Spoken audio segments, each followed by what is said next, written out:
Let's talk about the Bitcoin halving and exactly why it will be such a big catalyst for cryptocurrency here in 2024. For those that don't know, the Bitcoin halving is set to take place in about 14 days, which is April 19, 2024. Every 4 years, the Bitcoin halving takes place, and essentially what happens is it makes it harder to mine Bitcoin. The block rewards are cut in half, which means the rewards paid to miners is decreased by about 50%. And like I said, this takes place every 4 years, and this will continue until all 21 million Bitcoin are mined. Now, as most of you guys know, Bitcoin hit its all-time high earlier this year in March at $73,000 plus per Bitcoin. And this is the first time in history in the 15 years that cryptocurrency has been around that Bitcoin has hit an all-time high before the Bitcoin halving has taken place. So every 4 years we've had a Bitcoin halving, and the all-time high has taken place the year after, which is what makes this year so special. So let's take a look at the previous 3 Bitcoin halvings, the price before halving, the all-time high that came afterwards, and then we can discuss what might happen this year. So the first Bitcoin halving occurred on November 28th, 2012, and it reduced the block reward from 50 Bitcoin to 25. The price at the time of the halving was $13 per Bitcoin, and the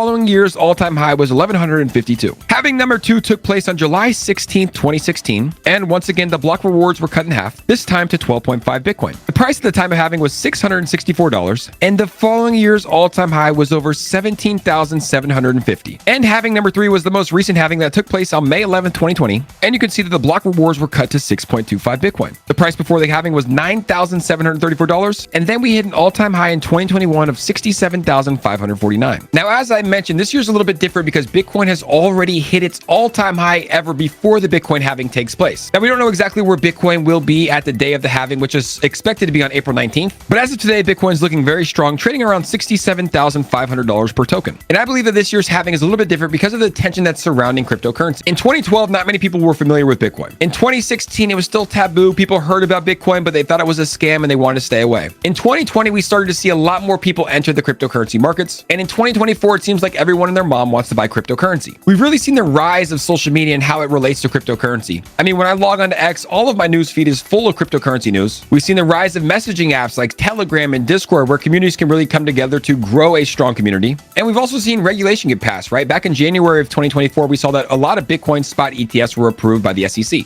So this year to me is a little bit different because of the attention that's surrounding cryptocurrency. I'm not exactly sure what the price of Bitcoin will be at the time of halving. If I did, I'd be a future teller, but I would imagine that we see Bitcoin above 65,000, but who knows? We could see Bitcoin almost up to $80,000 at the time of the halving. I'm expecting some volatility. I mean, it kind of is a buy the rumor, sell the news event. And honestly, if you look at the charts, it's not like it's just going to go straight up parabolic after the Bitcoin halving. The all-time high usually takes place about a year or so after the halving takes place. But the previous year's cycles are something to keep in mind. And if history does repeat itself, it should be a very, very bullish rest of 2024 and a very bullish 2025 for cryptocurrency and especially Bitcoin. So that's the updates on the Bitcoin halving. We're about 14 days away. Take this information and do with it as you please. I would imagine that history repeats itself and 2025 should be a very, very bullish year for cryptocurrency. If you enjoyed this video, make sure to let me know your thoughts here in the comments below. And as always, I appreciate you guys watching this video, and I'll see you on the next episode.